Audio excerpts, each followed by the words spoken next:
CI, l'invité de la matinale. Et l'invité de la matinale, en fait, ils sont deux, Juanito Wamitan, que nous avions déjà accueilli une première fois, accompagnés de Florenda Nirikani, qui viennent tous les deux nous parler du groupement associatif Cordiline. Bonjour. Bonjour. Bonjour. Comment allez-vous? Très bien. Très bien. Parfait. Alors, humidement. Pardon? Non, humidement, il pleut encore. Il pleut encore un petit peu, mais un tout petit peu moins qu'hier soir. C'est hier soir qu'on s'est pris une bonne saucée tout de même. Alors, Juanito, Florenda, vous êtes venus nous parler donc du groupement associatif Cordiline. Est-ce qu'en quelques mots, vous pourriez nous résumer le but et le pourquoi de ce groupement associatif? Alors, très rapidement, c'est un réseau.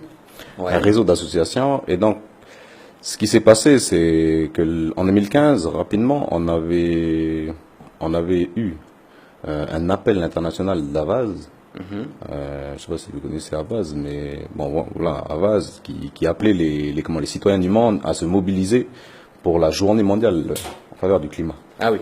Donc on s'est mobilisé, nous à notre niveau ici en Calédonie. Avaz avait appelé à une marche mondiale pour le climat. Parce que je précise maintenant que Cordiline est un groupement ou un réseau d'associations qui œuvrent pour l'environnement, voilà, pour la protection de l'environnement, voilà, ou pour le développement durable de façon plus large encore. Voilà, on s'est mobilisé l'année dernière, on a organisé l'événement qui s'est déroulé sur Lansvata le 29 novembre dernier. Donc voilà, et puis ce petit groupe-là d'associations, de collectifs, de citoyens, on a souhaité poursuivre le travail parce qu'on a vu qu'on avait une bonne dynamique. Et donc on s'est dit qu'il serait bien de se structurer. Donc on n'a pas opté pour une structure associative, pour fédérer l'ensemble des associations, parce que beaucoup d'entre eux ont eu une mauvaise expérience dans le passé avec ce genre de démarche. Donc on a décidé de fonder notre réseau sur une charte. Une charte qui indique les missions, qui indique aussi les engagements de chaque association. Florenda, vous dirigez une des structures au sein du groupe. Non, je ne dirige pas une. Non, je suis simple militante. J'ai cru grâce au t-shirt que vous m'aviez offert tout à l'heure.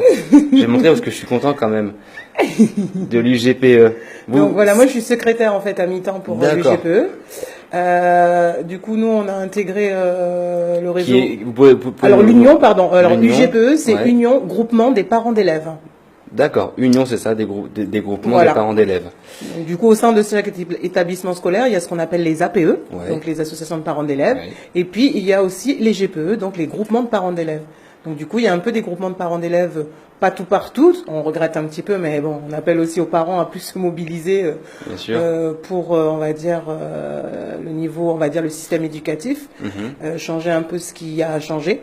Et du coup, l'UGPE est rentré dans le réseau Cordiline, mais c'est aussi déjà avoir nous aussi cet espace aussi où on peut échanger avec des militants qui viennent de différentes associations. Mais comme le précisait Nito aussi, c'est aussi pour qu'on rassemble aussi le plus de militants en termes d'action. Quand on met des actions en place, du coup, on oublie un peu nos appartenances, on va dire. Et puis, c'est Cordiline qui, voilà, c'est le réseau. Et on est dans le réseau, quoi. Parce que souvent, c'est ça qu'il y a, c'est qu'on s'enferme aussi c'est comme la politique, on s'enferme un petit peu dans nos associations. Bien sûr. Et du coup, l'UGPE, il a aussi vocation aussi à avoir un rayonnement.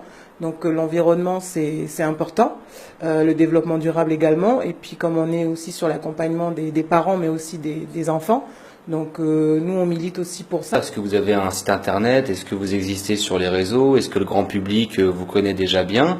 Ou est-ce que à terme le but c'est justement de rassembler sous un seul et même étendard l'ensemble des associations qui œuvrent dans différents domaines de l'environnement? Mais parfois trop d'associations tuent un peu le message, parce que on entend beaucoup parler de Moncamana, on entend beaucoup parler, WWF aussi, PLP également. Il y a beaucoup d'associations comme ça sur le territoire dont on entend parler.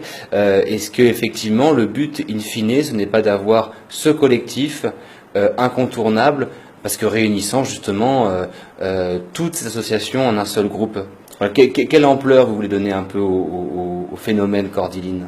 Est-ce que ça va être ponctuel ou est-ce que ça va vraiment se développer et faire boule de neige? Non, l'idée c'est de stabiliser la dynamique. Par rapport aux outils qu'on a de communication, on a un espace sur Facebook, on a un site internet qui est en construction, C'est clair d'ailleurs de Stop OGM qui s'est mis dessus et puis on est en train de le finaliser le site, donc on aura un support de communication, voilà, autre que la page Facebook. Mais c'est vrai que l'objectif c'est de perdurer et la démarche c'est bien celle-ci, c'est que chacune des associations est indépendante. Chacune des associations a son rôle, l'UGPE a son rôle, Pirate, l'autre association, a son rôle.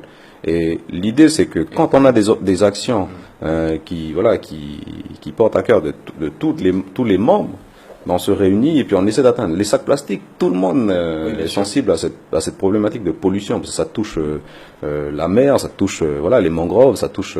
Bien sûr. Et tout le monde se retrouve là-dedans. Donc on a bougé ensemble. Le fait de laisser la parole libre aussi, que voilà, la gestion du groupe, c'est pas évident. Mais c'est plus de liberté, c'est-à-dire le fait que chacun travaille, donne déjà sa part, on va dire, quand ils arrivent dans le réseau, Cordiline, on donne notre part. Je veux dire, le fait d'avoir cette liberté de pas avoir une structure avec un président, avec un...